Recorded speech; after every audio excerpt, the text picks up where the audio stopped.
Hey, Shad here with Speed Addicts, the fastest growing gear site on the web, and today we're going to uncrate the Bell Lithium helmet. What's up, Speed Addicts fan? Before we get into the all-new Bell Lithium, do us a few favors. Number one, subscribe to the channel. It's gonna be real quick, one click, and I promise you that'll get you educated on the latest gear. You'll be making great buying decisions by doing that. Also, if you're going to shop online, shop with Speed Addicts. We got you covered for helmets, gear, parts. There's gonna be a link in the description below. They'll take you right over to the complete selection of Bell Lithium helmets. We got the entire Bell lineup. We've got 90-day return policy with free return shipping. That's right, we don't nickel and dime you like those other guys. So it's totally risk-free. Shop at Speed Addicts. And finally, if you're in SoCal visiting, you live here, come check out the brand new Superstore in the city of Orange. We got the world's greatest helmet wall, apparel, e-bikes, boots. We got it all under one roof. Come check it out. Say what's up. The Bell Lithium, I've turned so you can see the rear end. You're welcome. This is a great looking helmet. You know, it's subtly really good looking without a bunch of dramatic shapes or gimmicks, okay? I think they just, when they put this one, they took it out of clay and designed this thing out of clay. I mean, they just made some real nice reliefs. It is sleek.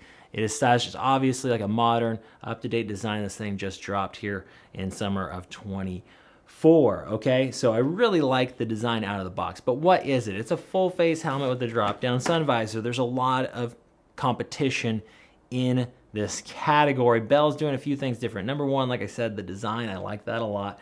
But the main thing with the Lithium that makes it interesting is that they're offering it with and without Mips, okay? If you ride off-road, you ride bicycles, you've seen that yellow circle. What does that mean? It means it's got the Mips technology. You'll see that yellow layer peeking out in the interior here. We'll show you in more detail later, but if you had to boil it down, Mips is a third-party device that's going to help with rotational energy management. I know it's a mouthful, but it's basically you're going to pay a little bit more, about $40 in this case more, to get the Mips, and hopefully in certain types of impacts, this will offer more protection than the base model. It's going to absorb some of that angular momentum, okay? It's not a have to. It's more popular on the street with more uneven terrain, let's say, but I think you'll start to see it in more street helmets. Maybe Bell's just ahead of the curve here. So the base model starts at $159 for solids. Graphics are going to come in at $189, so we're sub 200s for the base. And then for the Mips model, you're going to start at $199 for the solids and go up to $229 for the graphics. The graphic packages for the Mips versus the non-Mips are different. The same solid colors you'll see on both, but you're going to see different graphics, so keep that in mind. So relatively affordable helmet, considering you're getting that 5-year warranty. Bell's got a great 5-year warranty, and you're getting a drop-down visor, and we're going to go over the full package here. The helmet's not necessarily lightweight, coming in at 2 pounds 12 ounces, pretty average in terms of weight, but it's a polycarbonate helmet that's sub 200, and it's got a drop-down visor, which adds weight. So I'd give it, you know, kind of a B grade in terms of the weight. It does have DOT homologation, which means it's street legal in the United States, as well as the new ECE or European standard, the 2206 versus the older 2205. So it's got the updated ECE standard, which we're making a big deal out of here because it's a much stricter test than, say, our DOT test in the USA or the predecessor, the ECE 2205. So if you're shopping for a helmet now, if it doesn't say Snell, then you're going to want to see the DOT plus ECE, and 2206 is preferred.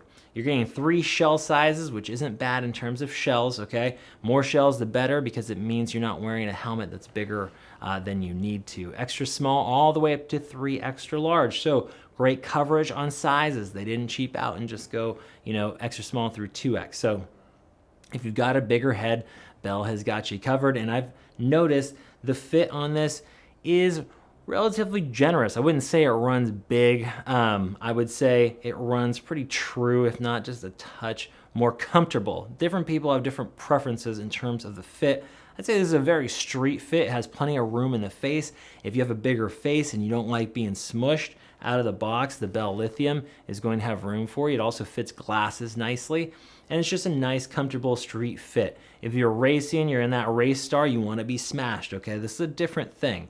So who should wear this? I think upright riding position, you know, street fighter, cruiser.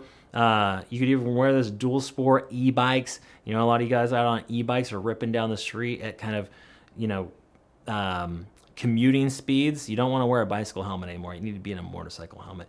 Okay, so again, it looks good. It looks good on a sportier bike or on a cruiser. It's kind of in that in-between range. Okay, great everyday commuter helmet and comfortable fit. Now, when it comes to shopping for gear online, we know fit is a concern, and we're going to take that out of the equation with that 90-day free return policy like I told you about before. Let's get back to the helmet here and check out the ventilation. Dead on. It is really sleek. It's kind of narrow in the front. It almost looks kind of like a knight's helmet from back in the day. I feel like it's been inspired by medieval times, right down the street from us here, actually.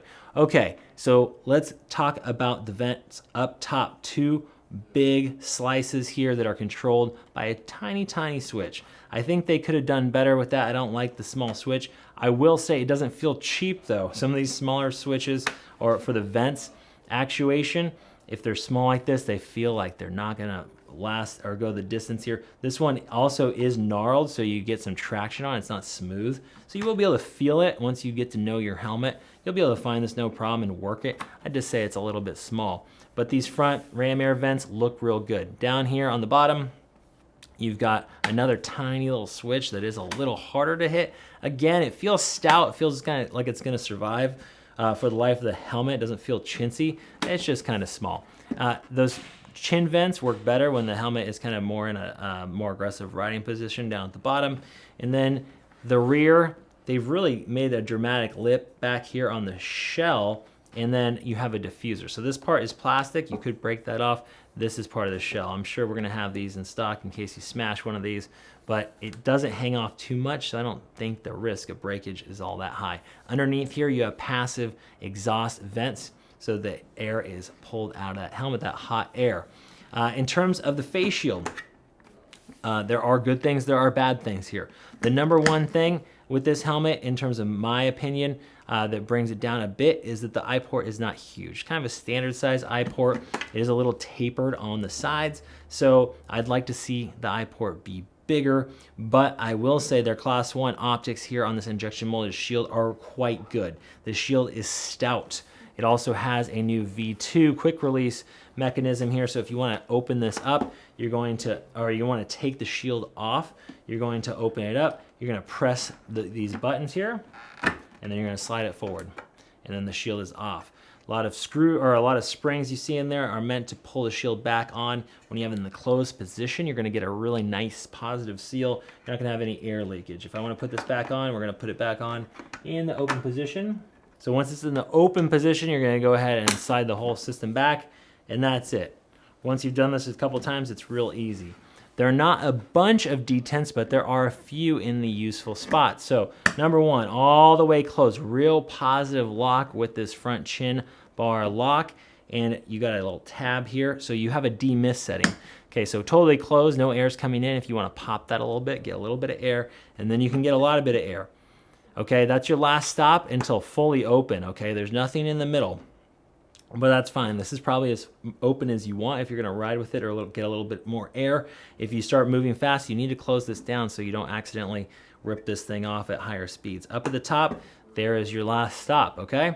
And I'd say the detent in the open position is sturdy. Like, this thing's not going to accidentally slide down on you, which is good. And then you have the interior sunshade. So it's going to come with a smoke lens. There's other exterior lenses that are available, sold separately, but this, how you see it is how you get it. While we're talking about that exterior face shield, we're going to mention they're also including a pin lock. Yes, at this price range, they're going to include a free pin lock insert, sold separately by other companies, usually under 200. If the helmet's under 200, they're definitely going to hit you with another 30 bucks at least for one of these.